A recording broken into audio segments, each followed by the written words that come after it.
He qualified in the Capcom Cup for the first time in 7 years, so he is definitely, and that's coming off of a tremendous round 1 showing at SFL US, where he was able to get starting lineup victories, and more importantly, as you mentioned, clutch out these tiebreakers. I'll give him a little bit of extra credit on this one. He was definitely the prominent Ken player during the Trinity days, during Street Fighter 5. Like, yeah, true. The beginning of Street Fighter 5, he had a lot of success too, yeah. Like insane, by the way. Yeah. We know why. But going into it right now, man, in the anchor spot, he's definitely proven his worth quite well, and he's been killing it, man. I am so impressed with his overall growth as a player. And said, we know why. I was like, oh, you thought he was a Terry player. Thought he was crack shooting. That's fair. But no, he's still playing Ken. He's still playing Ken. And honestly, I'm a little bit surprised by it. I know he's like a Ken loyalist, but like just in terms of seeing the different characters available in this game, what the other Ken players have done, I thought he would have switched to like an Akuma or even a Terry by now. But nah, man, he has been sticking it out with the Ken, and he really, it's just him as a character. It's just not, like he doesn't find his groove with any other character. It's he doesn't look about the same. Ken. He feels like Ken is the coolest character on earth in every Street Fighter game. And you know what? Like, props to him. You're like, I can't co-sign that, but yeah, props to believing in your boy. I liked him in 3. I liked him in 4. A little questionable in 5. I think he's great in 6. I think like his whole demeanor 100%. In 6 is pretty damn cool. But the coolest, up for discussion for sure. Definitely, especially when new characters coming to the table like A.K.I in the building right now for Mono. Chris T going on the Bandits side, like we said, the tried and true Ken. This is gonna be 2 out of 3 for the set. Damn, he got the orange on? When has he ever pulled out this costume? It's always been like the blue Ken. Legitimately, I was thinking the same thing. I was like, why is he using this right now? I've never seen him use this. I don't even remember like what outfit, what color he's had on, and like this specific color in any other like version of the game. Yeah. Honestly. I didn't know this was an option. Legit. Oh, you know that range is dangerous territory for Mono. Yeah. You cannot even afford to whip a button. But we do get the stagger off of that too, off of the poison, by the way. Side switch. That was kind of nasty. That wasn't even like a counter hit or nothing. He was trying to jump out of the way, perhaps. Yeah, a little bit sneaky from Mono right there. Oh, the empty jump still got tagged, and the drive rush shut down as well. That's how Chris T got this started. Well, Mono was ready to check the next one. I like it. Oh. Medium kick anti-air from further ranges. Huh. You can tell he really knows his character well. Could have got clipped by a jump roundhouse. I think it's a fair attempt to try to parry that Jinrai too after that. I like that. Good confirm for Mono, by the way. Man, he's just poking him. Chris T, like we talked about the range advantage of A.K.I right now. Oh. That's going to be a big sign for Chris T, right? Mono's been so reluctant to anti-air with other normals, like other sharper normals, maybe special moves. So from further distances, he might be able to clear out a lot of Mono's defenses. Yeah, why not swing the level 3? You kind of have to.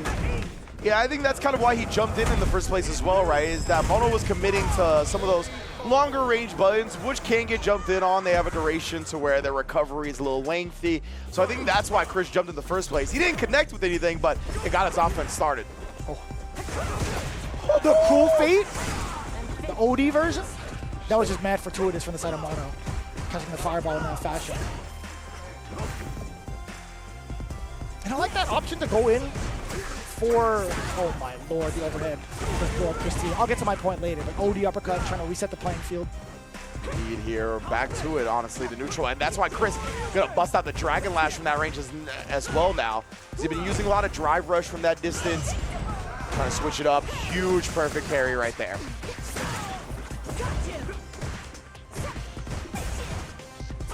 Yo, the defense from Chris. Forcing Mono into burnout.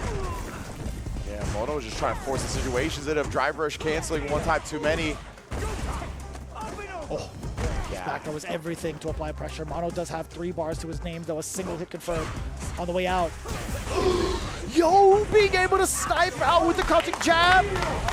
At the level 2, more than enough damage. Actually, maybe the second to last hit. Either way, great decision making, great timing from the side of Chris Terry. And again, clutch God for the extra match. Yeah, but he didn't get too thirsty looking for a DI or anything like that, right? That was really the key to him clutching out the victory at the end. Because if he does a DI in that instance and Mono jumps it like he did, then that DI is just getting punished by the jump in, right? But instead, Chris did crouch medium kick, so he was able to recover in time, press buttons back once Mono landed, and was really able to take the game. So very smart from Chris and disciplined to not get thirsty for that drive impact.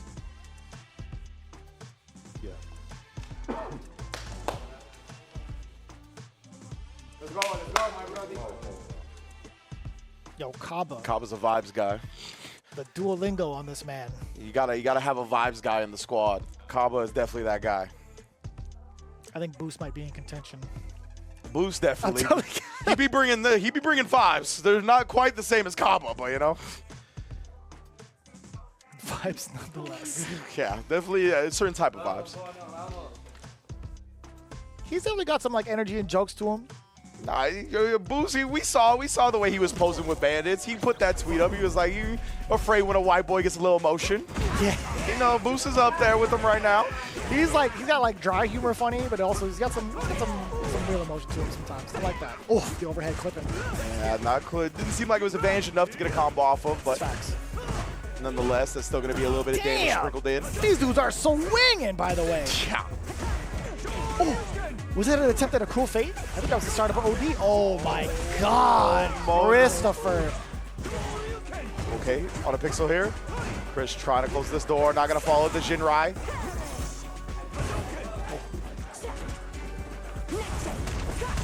Night chain pulls. Oh, 2+. Way 2+. A little bit 2+ for Mango. Match point. Now for Christitarian. What was that? Oh, here's some serenading going on. Man, that Fierce, that was like the last active frame of the Fierce. That was nuts. Oh, you landed it. And you get the Fang, the famous Fang. No pickup, though. Fortunate. At least he does throw the parry. Knew that that was a likely option for Chris to go with. Counter hit on the low Jinrai gives him the knockdown. Thank God it's a knockdown. It was a little absurd that it granted a combo, honestly, looking back. You get to drop out so much damage off of that. I like the perfect parry. Mono being able to create some space for himself with the opportunities for offense is so important. Just walking out of the ranges of that grab. Low medium kick, so nonchalant. Chris T. Getting to level 3, not quite burnout yet. Fireball, drivers forward in general. Oh, and then the OD Jinrai to ensure that the burnout comes home. Whoa, 3 back-to-back roundhouses? Hell yeah. Oh, try the anti-air, got clipped, no cross-up hitbox on that bad boy. Christy and Mono both been around quite some time now, Street Fighter 4 days and whatnot, so a lot of respect shown at the end there as Chris T closes it out for Team Bandits. And that's such a tough normal to even try to call out that type of jump. If it's a neutral jump, sure, but jumping over, I don't even think the hitbox is going to be able to cover that. Yeah, exactly.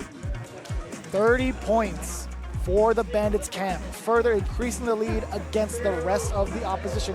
220 points coming in total for day one for this group. But hey, Red Rooster now breaking the 3-point threshold, 100 points to their name. Yeah, good stuff, right? Red Rooster's going to need every single point they get, so even if they're going to lose these sets, it's so important that they get 20 on the board. That's exactly what they did here, so props to them as well.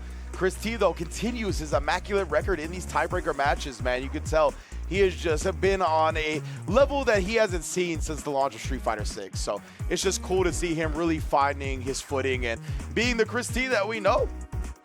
And I will say, like, it's almost the same for Mono, right? We're seeing fast improvements from him, and it's no easy feat. Like, it's not even him just like being a player. He is the prime tournament organizer for his region.